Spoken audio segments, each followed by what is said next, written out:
Hey everyone, welcome back to my channel Back to Base. Hope you all are doing great. हर युग में चाहे वो मनुष्य हो या देवता, सबका कोई ना कोई शत्रु तो रहता ही है। त्रेता युग में श्री राम जी का सबसे बड़ा शत्रु रावण था, तो द्वापर में कृष्ण जी का कंस था।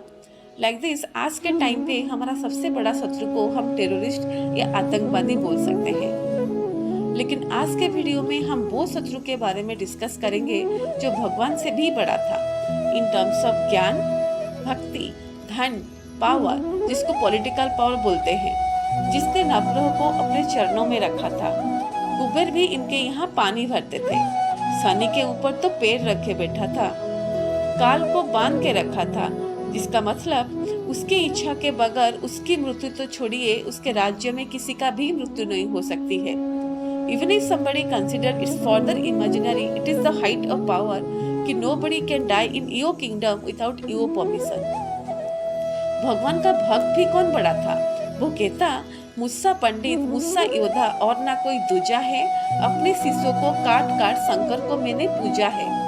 इतने बड़े पुजारी तो राम भी नहीं थे, वो और कोई नहीं जिसके ऊपर 10 सिरों की कृपा चलती हो, दशासन यानी रावण था।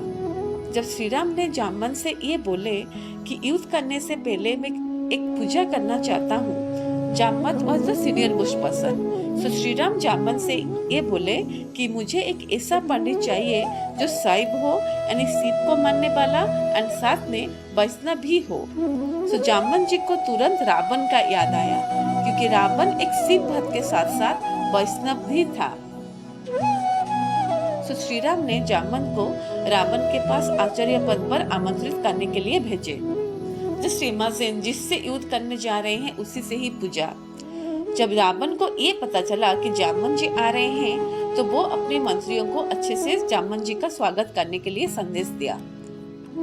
जामवंत जब रावण के दरबार में गए तो उनका भव्य स्वागत किया गया।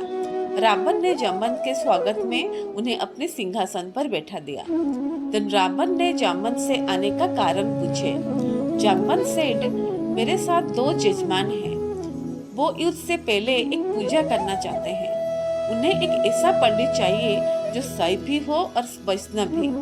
तुमसे अधिक गुणी व्यक्ति और संसार में कौन है? क्या आप उनका पुरोहित बनना स्वीकार करोगे? रावण को ये पता था कि वो 2 जजमान और कोई नहीं, दशरथ नंदन राम और लक्ष्मण है।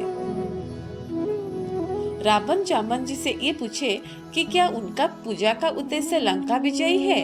तो जामवंत जी बोले, हाँ, उनका उद्देश्य लंका विजयी है।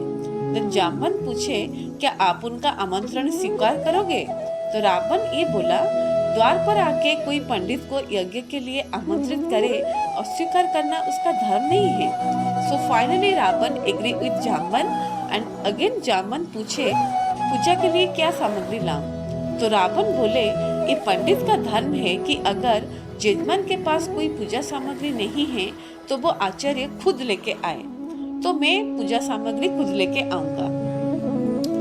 As you all know, पूजा में पति पत्नी को बैठना पड़ता है। सो Ravan went to Ashok Vatika and told Sita, आपका पति लंका विजय के लिए यज्ञ कर रहे हैं और मैं उस यज्ञ का पुरोहित बना हूँ। सो कल पूजा के लिए तुम स्नान करके नया वस्त्र पहन के मेरा बेटा इंद्रजीत के साथ तुम्हें वहाँ पहुँचना है। और कहा, तुम्हारा लंका से मुक्ति बस पूजा तक ही है।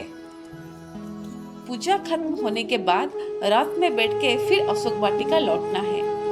नेक्स्ट डे रावण पूजा के लिए पहुंच गया। सो प्रभु श्री राम और लक्ष्मण रावण का पैर छुए और बोले, आसन ग्रहण कीजिए। देन पूजा प्रारंभ हुआ। पर ये क्या, पत्नी कहाँ से आए? रावण बोला प्रभु श्री राम से, अपने पत्नी को बोले पास में बैठने के लिए। प्रभु श्री राम बोले, आचार्य, मेरे पत्नी मेरे साथ नहीं है। जब जामवंत बोले, पूजा कैसे संपन्न होगा? तो रावण बोला, पितामह, मैं आपको बोला था, अगर जजमान के पास कोई भी सामग्री नहीं हो तो वो आचार्य का धर्म है कि वो सामग्री खुद लेके आए।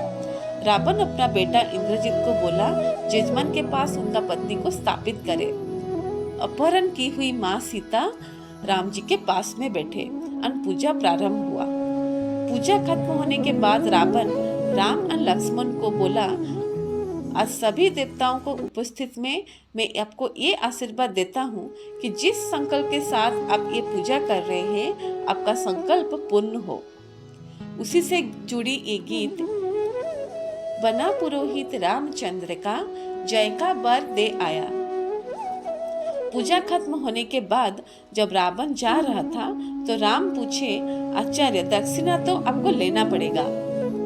रावण बोला, आप तो वनवासी हो, आपका आचार्य के पास त्रैलोक का संपदा है, ऐसे में एक वनवासी मुझे क्या दे सकता है।